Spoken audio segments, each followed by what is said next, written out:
حضور صلی اللہ علیہ وسلم کی تبلیغ کا خلاصہ یہی تھا، لوگوں اللہ کو صرف وحدہ لا شریک مانو، اکیلا مانو، اس کے ساتھ کسی کو شریک نہ ٹھہراؤ، صرف اور صرف اسی کے سامنے جھکو، اسی کی عبادت کرو، اسی سے مانگو۔ اور دوسرے نمبر پہ فرمایا کہ مجھے اللہ کا رسول مانو، اللہ نے مجھے رسول بنا کے بھیجا ہے، اپنا نبی بنا کے بھیجا ہے۔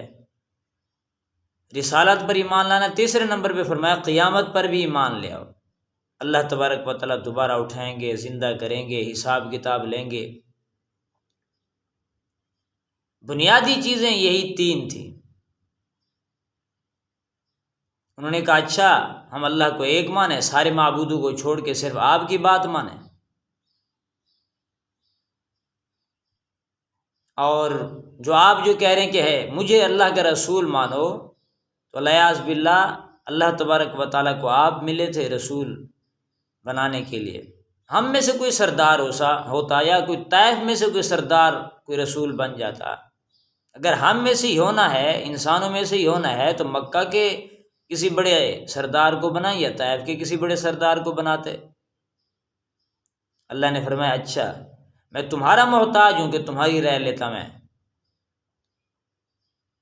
یہ اللہ کی چیزیں ہیں، نبوت ایک بڑا منصب ہے، اللہ جس کو عطا فرمانا چاہے، اس میں کوئی سرداری یا بادشاہت یا کوئی پیسے دولت کی بات تو نہیں ہے۔ یا کہتے تھے کہ اگر آپ اللہ کے رسول ہیں تو اللہ کو لے آئیں یا فرشتوں کو لے آئیں، ہمارے سامنے لے آئیں، ہم پھر بات مانیں گے۔ یا پھر آپ کا کوئی سونے کا گھر ہوتا، یا آپ آسمان پہ چڑھ جاتے، یا ہمارے لیے کوئی انگوروں کا باغ ہوتا، کوئی چشمہ جاری ہوتا، کوئی کھجوروں کا باغ ہوتا۔ ایسی ایسی فرمائشیں کرتے تھے، ستانے والی، دکھ پہنچانے والی، تکلیف دینے والی باتیں کرتے تھے، غم پہنچاتے تھے، کسی طریقے سے یہ باز آ جائیں۔ مانتے ہی نہیں تھے، حالانکہ جانتے تھے یہ سچے ہیں، صادق الامین ہیں، وعدے کے پکے ہیں، امانت دار ہیں، لیکن ایک ہی بات سے ان کو جھٹکا لگا بھی کلمہ پڑھ لو، تمہاری کامیابی اسی میں۔ دشمن ہو گئے سب کے سب، ستانا شروع کر دیا، آپ تو ساحر ہیں، جادوگر ہیں، کاہن ہیں، شاعر ہیں، پتہ نہیں کیا کچھ کہا، تکلیفوں کے انبار لگا دیے، تانے زنی کے انبار لگا دیے۔ امیہ بن خلف تان زنی کرتا تھا، عیب جوئیاں کرتا تھا، اللہ نے اس کے بارے میں بھی صورت ہمازہ نازل فرمائی، ویل لکل ہمازہ تلمازہ، فرمایا ہلاکت ہے تانے دینے والے کے لیے، عیب جوئیاں کرنے والے کے لیے، جو مال جمع کر کے اس کو گنتا ہے، شمار کرتا ہے، حساب لگاتا ہے۔ پھر جو ماننے والے تھے ان کو تکلیفیں پہنچانا شروع کر دی۔ یہ چوتھے سال آپ صلی اللہ علیہ وسلم نے کوہ فاران پر کھڑے ہو کر کے تبلیغ فرمائی، پھر اس کا یہ نتیجہ تھا۔ اس کے اندر پھر چھوٹی چھوٹی اور بھی باتیں تھیں، اللہ کے ساتھ شریک نہ ٹھہراؤ، والدین کے ساتھ حسن سلوک کرو، کسی کو ناحق قتل نہ کرو، اپنی جان کو، اپنی اولاد کو قتل نہ کرو، اللہ تمہیں رزق دیتا ہے، اللہ انہیں بھی رزق دے گا۔ یتیموں کا مال نہ کھاؤ جب تک بڑے ہو جائیں، پھر ان کو واپس کر دو، عہد کے وعدے کے پکے رہو، امانت کا خیال رکھو، انصاف کیا کرو، ناپ تول میں کمی نہ کیا کرو۔ جب یہ سمجھایا تو پھر یہ سارے دشمن ہو گئے۔ آپ صلی اللہ علیہ وسلم نے چوتھے سال میں دار ارقم بنایا، اس میں مشورہ پھر فرمایا کیسے تبلیغ کو، کیسے دین کی بات کو عام کیا جائے۔ اور جب انہوں نے تکلیفیں پہنچانا شروع کی، صحابہ کرام بھی آتے تھے، اللہ کے رسول کیا کریں، بڑا پریشان کرتے ہیں۔ حضور صلی اللہ علیہ وسلم تسلی دیتے، فرماتے صبر کرو، صبر کرو، انشاءاللہ اللہ کے راستے نکال دیں گے، پھر ہم کوئی قدم اٹھائیں گے۔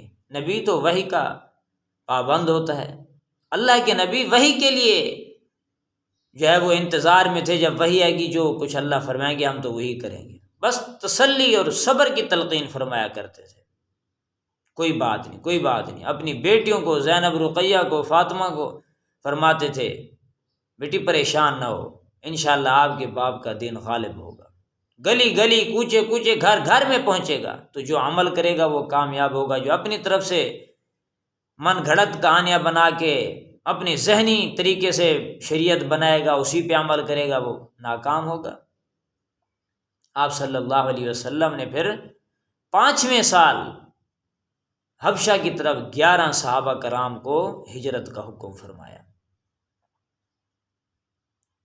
ان میں سے حضرت رقیہ حضور صلی اللہ علیہ وسلم کی بیٹی بھی تھی، حضرت عثمان غنی بھی تھے۔ تو یہ سارا معاملہ کیوں آیا؟ یہ تنگ آ کر کے اللہ کے حکم سے پھر انہوں نے ہجرت فرمائی۔ سب سے پہلی حبشہ کی ہجرت تھی۔ آگے بادشاہ نے بھی بڑا اکرام کیا، یہ لوگ بھی وہاں تک بھی پہنچے، ان کو نکالو۔ جعفر بن ابی طالب نے، ان کو اللہ نے ہمت عطا فرمائی ہے، سورۃ مریم کی آیات جا کے پڑھ کے سنائی، اسے تسلی ہوئی، کہنے لگا آپ چلے جاؤ، میں ان کو نہیں نکال سکتا۔ تو دین کی وجہ سے بڑی تکلیفیں آئی ہیں، اللہ نے ہمیں بن مانگے دین عطا فرمایا، اللہ نے گھر گھر میں دین عطا فرمایا، ماں کی گود میں دین عطا فرمایا۔ جتنا ہو سکے ہم اس کی قدر کریں۔ یہ تو بہر والوں سے انسان پوچھے نا، جہاں پہ جن کو نماز نہیں پڑھنے دیتے، وہ نماز پڑھنے کو ترستے ہیں، اذان دینے کو ترستے ہیں، اللہ کا نام لینے کو ترستے ہیں، سجدہ کرنے کو ترستے ہیں، دعائیں مانگنے کو ترستے ہیں، ان کو اجازت نہیں ملتی۔ اللہ نے ہمیں آزاد ملک عطا فرمایا، ملک پاکستان عطا فرمایا۔ جتنی چاہو، جس وقت چاہو، اللہ کی عبادت کرو۔ ہمیں قدر نہیں ہے اس چیز کی۔ ہم